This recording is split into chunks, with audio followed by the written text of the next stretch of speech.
You know what's so funny is that I often joke with my buddies who are far bigger basketball fans than I, that I always feel like the NBA Finals go on for a long time. Doesn't feel like it? I kind of felt like the playoffs started about 12 years ago, Right. and we're still in the Jake NBA hadn't hit Finals. puberty yet. Yeah, and we're still in the NBA Finals.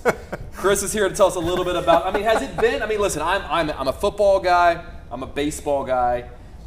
I'll get into basketball if the Rockets are doing something, because I'm from Houston. We had Phi Slamma Jamma when I was a kid. Oh, yeah. But in the years that Jordan was off.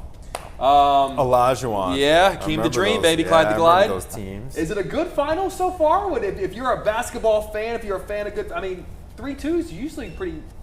It's pretty par for the course. It's a good Yeah, sign. yeah. No, but it's been a good finals because it's been an evenly matched finals. Ooh, nice. We're talking about two teams that, and people want to complain all about, they're small markets, Indiana, Oklahoma City. Sure. There's no Boston. There's no New York.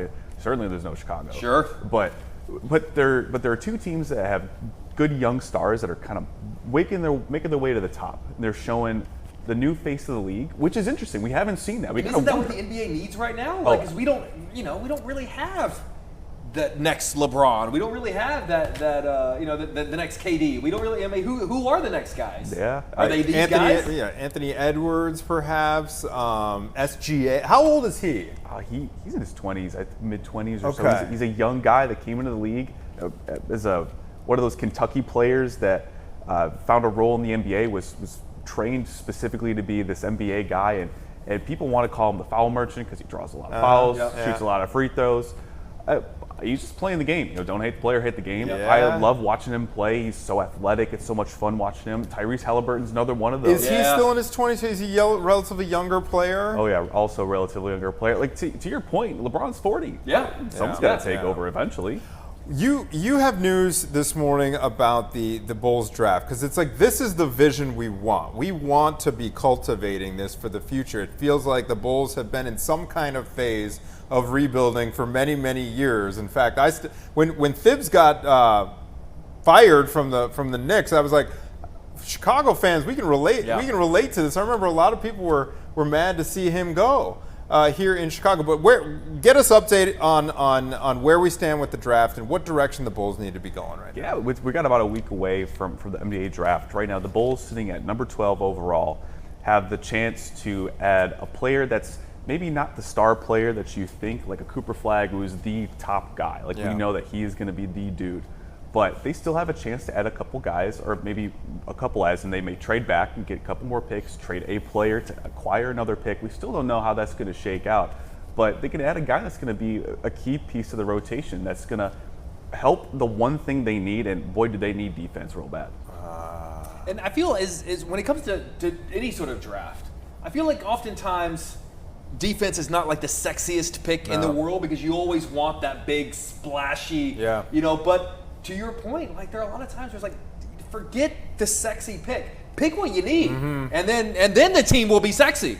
Then the team will be. I feel like I should have come up with a better Defense wins adjective. champions. Yeah, exactly I mean, right. I'll play off that adjective perfectly. As a big defense guy, I mean, I was never a good shooter as a kid, but defense was the calling card. That's sexy to me. Did you I tried. Dennis Rodman. Did you?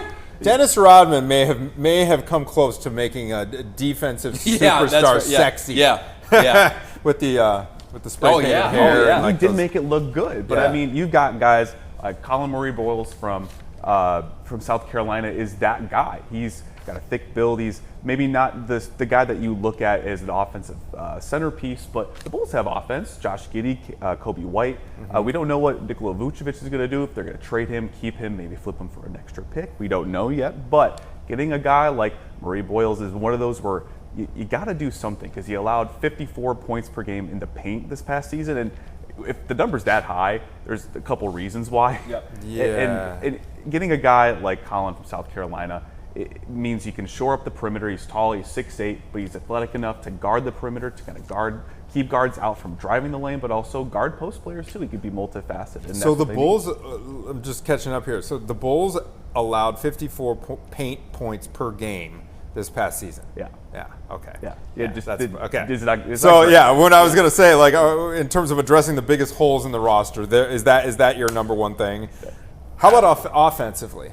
offensively, it's difficult because you look at what they did last year, and people want to say they need to be more efficient. But, I mean, they took more threes last year than any other Bulls team ever. Oh, wow. And by the law of averages, if you're going to take a lot of threes, you're going to miss a lot of threes. Sure. If you're hitting, 35% of threes, and that's for the NBA, it's pretty good too. But as a team, if you're going to take that much, you're going to miss a lot too. I think offensively they're fine, but I mean defensively, the only way to win games is to have to score points, but also keep guys from scoring, and that's what you got to do for the Bulls. You got to find that defensive anchor.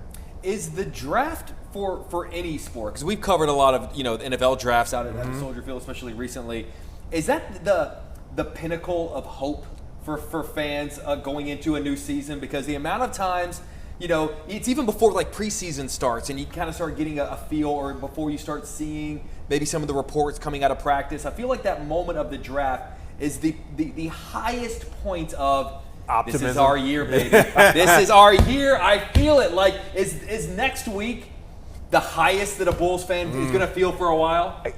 You hope not. Yeah, right. That's true. Right, you hope not. Yeah. And I think last year when we had the draft, Mats Buzelis comes in, and we see the young kid, the young gun coming in. We see the versatility and the height. But I think in March, when Josh Giddey started to play real well, they traded Zach LaVine. He came in, and they started to see this team pass well, shoot well, defend well. It still leaves a little to be desired. Sure, to your point. But I think right now you saw the optimism there. Like, okay, like there's an offensive core here. I think then you piggyback off that going into the draft, saying, well, it's tough because a lot of these guys are 18, 19 years old. You're putting the future, you're kind of banking on literal teenagers to kind of help you out right away. In every draft ever, especially if you want to go last year to the Chicago Bears with Caleb Williams, you see him coming down, and you see all the optimism with, this is the greatest quarterback we've had, period. Sure. That optimism, it can't be replaced, and especially with the NBA draft, with the moves you could make. It's not like the MLB or NHL drafts too, where you're getting guys that need to develop still. Like, you can play these guys right away in the NBA sometimes, and with the NHL draft a little bit, it takes a long time to get them up to speed. Oh, yeah. I do like what I've seen. In terms of the highlight is Buzelis. Like he's got some athleticism. See, if I could do one thing, I could dunk a basketball. I wouldn't work. I would just be dunking 24/7. Yeah. This looks so much fun. Yeah, absolutely. All right. Speaking of NHL, get us up to. We're just reporting on the Stanley Cup final. It's in the books. The Cup is staying down in Florida. Hawks came nowhere close to this situation. They tried. What needs to change, Chris? You tried it, therefore you cannot criticize. There you go. Yeah. What needs to change? You got to figure out what you want to do with Connor Bedard, and I say that because there's been talks of maybe moving him from center out to wing, kind of in a way to get his offensive production a little bit more, to give him a lift in that way. It's one way to do it, but there's also a way of, you can go out in free agency and you could sign a guy that could help be a catalyst for him, kind of feed into that. But speaking of drafts, remember when we drafted the high? Remember exactly, Bedard and then Caleb Williams. We've had some. Remember we had a lot of high drafts in Chicago, and it's good, and it's kind of counter in a way to the Bulls, because the Bulls with number 12, the Blackhawks have 2 first-round picks, 3 and 26. So there's a chance to add these guys, but with, like we were talking about with hockey before, some of these guys need time. They need time to develop. Right. Last year, their number 2 overall pick, Artem Lezhinov, played a little bit, but he's still developing it in Rockford. And we think he might take a step this year, be a part of the blue line, especially after they traded Seth Jones to Florida, just won a championship. How much time does an average player need from being drafted to being ready to go at the United Center? It really depends. It really does depend on, obviously, position, defenseman, winger, that kind of stuff, but also where they're coming from. The OHL is a fantastic junior league, the best junior league in the world, but even then, sometimes those kids need time. Sure. It's when you have a Jonathan Taves, Patrick Kane, we were spoiled in Chicago for so long with those guys. We saw those parades go Three down. Three of them. Yeah. But like those guys are able to come in right away because they were ready, just like Connor Bedard was. That's tough to do. It's tough to do in hockey because the demand physically from younger players to match some of these older veterans is just such a demand.